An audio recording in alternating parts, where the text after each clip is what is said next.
성도님들, 요즘에야 선생님들이 학생들을 체벌했다가는 정말 큰일 나지만 예전에는 이 체벌이라는 것이 흔한 일이었습니다.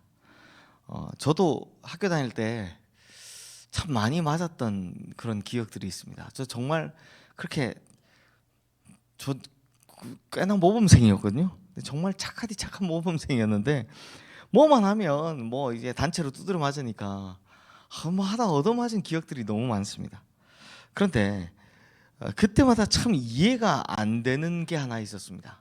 그 선생님들이 몽둥이에 써놓은 한 글귀였습니다. 거기 뭐라고 보통 써 있습니까? 사랑의 매. 사랑의 매. 근데 진짜 사랑의 매라고 느낀 적이 거의 없습니다.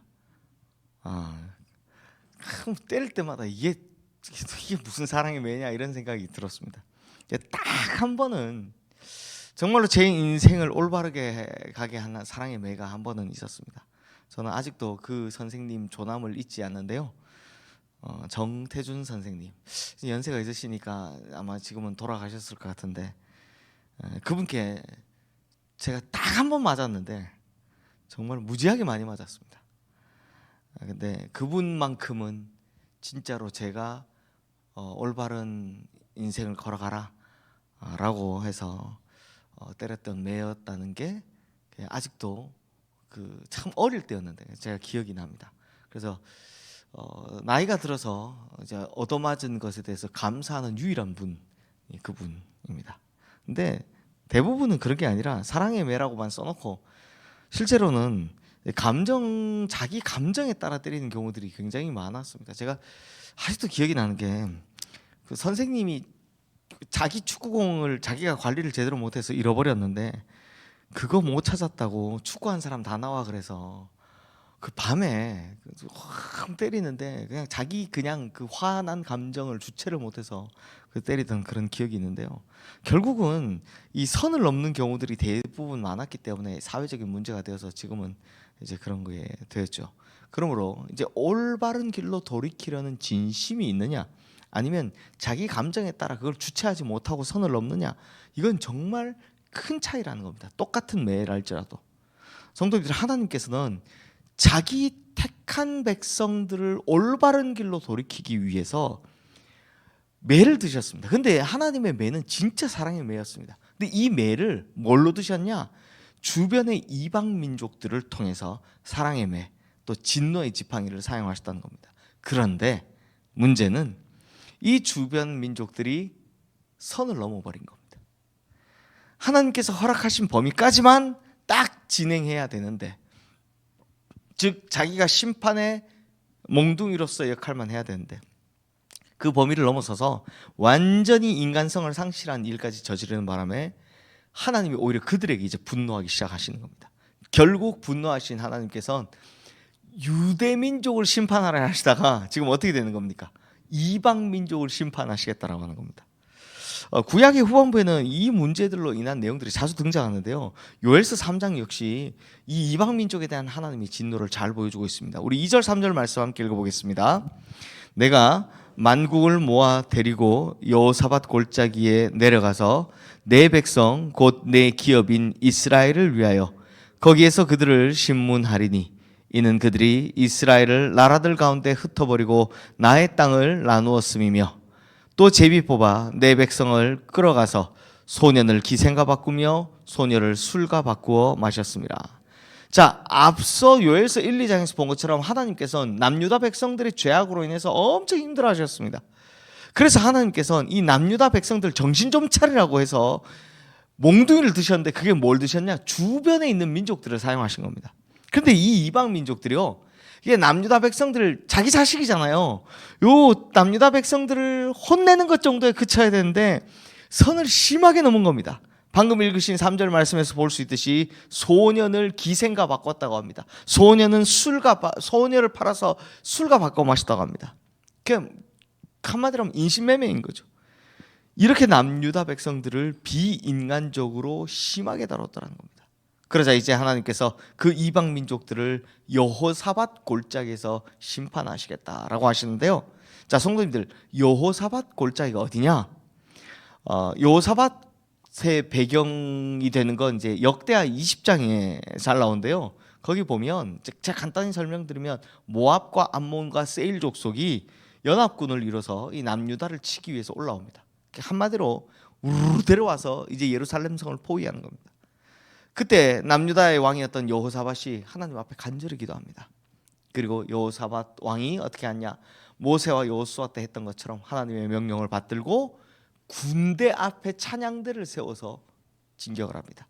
그러자 하나님께서는 이 여호사밧의 기도를 들으셨고 하나님의 천사를 보내서 그 군대를 아예 이방인 군대를 다 이미 멸하신 거죠. 그래서 완전히 적들을 파괴시켜 버렸습니다. 그 전쟁에서 살아남은 적이 단 한 명도 없었습니다. 그러므로 성도님들, 여호사밧 골짜기는 뭘 말하냐? 이방인들의 무덤을 이야기하는 겁니다. 이방 민족들의 무덤. 그러므로 하나님께서 여기서 다시 여호사밧 골짜기를 언급하시는 이유는 내 백성을 괴롭히는 저 이방 민족들, 저 열강들 가만히 두지 않겠다, 이 이야기를 하시는 겁니다. 그리고 하나님께서는 이렇게 심판받는 민족들을 구체적으로 말씀하시는데요. 우리 4절 말씀 함께 읽겠습니다. 두로와 시돈과 블레셋 사방아, 너희가 나와 무슨 상관이 있느냐? 너희가 내게 보복하겠느냐? 만일 내게 보복하면 너희가 보복하는 것을 내가 신속히 너희 머리에 돌리리니. 자, 하나님께서 여기서 누구를 거명하십니까? 두로와 시돈과 블레셋, 이들에게 보복하겠다라고 말씀하십니다. 그리고 5절 6절 말씀도 함께 읽겠습니다.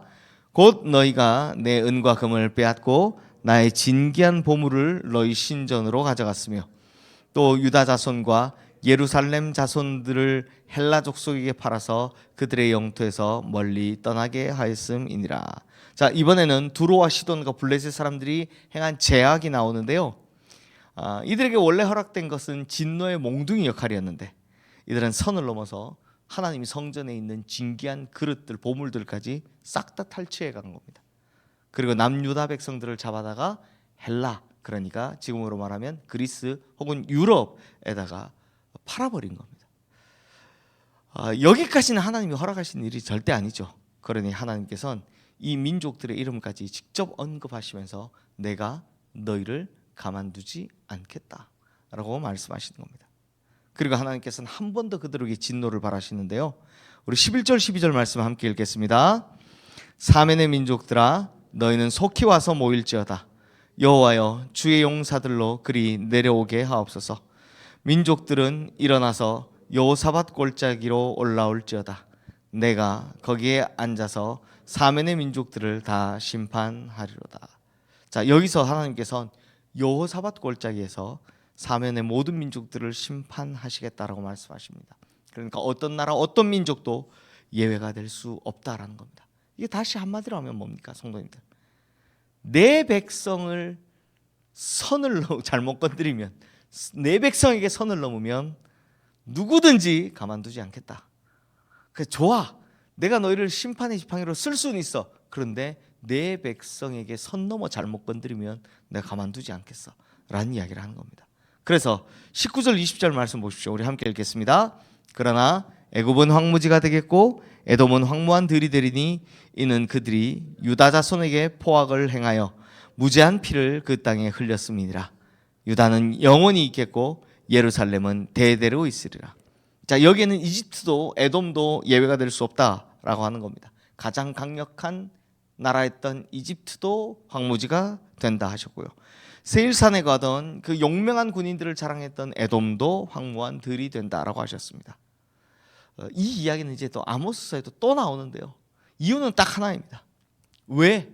내 백성에게 잘못했기 때문에, 자기 백성을 잘못 건드렸기 때문에, 선을 넘었기 때문에 라고 말씀하십니다. 이에 반해 유다와 예루살렘은 뭐라고 합니까? 영원히 그대로 있을 것이다, 대대로 있을 것이다 라고 약속하시는 겁니다. 그러므로 성도님들, 제가 이거 앞서 좀 지루한 이야기를 쭉 했는데 요엘서의 구성을 보면 참 재밌지 않습니까? 초반에는 막 여호와의 날, 심판의 날 이라면서 막 엄청 무섭게 겁을 잔뜩 주다가, 물론 3장밖에 안 되지만 1, 2장에는 막 유다 백성들에게 막 엄청 겁을 주다가 마지막에는 뭐라고 합니까? 내 백성 잘못 건드린 이방 민족들, 이방 나라들 니네 가만두지 않겠어 라고 하면서 열쇠를 팍 끝내는 겁니다. 이게 구성이 진짜 웃기지 않습니까? 막 자기 백성 유다 백성들 니네 안 돌아오면 내가 가만두지 않겠어 막 이렇게 겁주셨다가 마지막 장에 딱 와가지고는 내 백성 건드린 니네들 내가 가만 안 두겠어 이러면서 딱 꺼내는 겁니다. 그러므로 성도님들, 요엘서의 마지막 말씀이 우리에게 주는 두 가지 교훈이 있습니다. 그게 뭐냐? 먼저는 하나님께서 택하신 백성들을 끝까지 지키신다라는 겁니다. 자, 보십시오. 심판을 위해 사용한 민족들이 자기 백성들을 괴롭힐 때 하나님 어떻게 반응하십니까? 하나님께서 어떻게 반응하셨습니까? 지금 이방 민족들에게 화를 확 내지 않으십니까? 그러니 성도님들, 요거 우리에게 적용하면 어떻게 되냐? 우리도 하나님께서 허락하셔서 나를 괴롭히는 사람이 있을 수 있습니다. 그렇지만 나를 무지하게 괴롭히는 사람이 있다면 그거 굳이 걱정할 필요 없다라는 겁니다. 내가 직접 복수할 필요가 없다는 겁니다. 왜요? 그들이 선을 넘으면 그 다음은 누가 알아서 한다? 하나님이 오히려 그들에게 화를 확 내시면서 알아서 하실 것이다. 진짜 무섭게 하실 것이다라는 겁니다.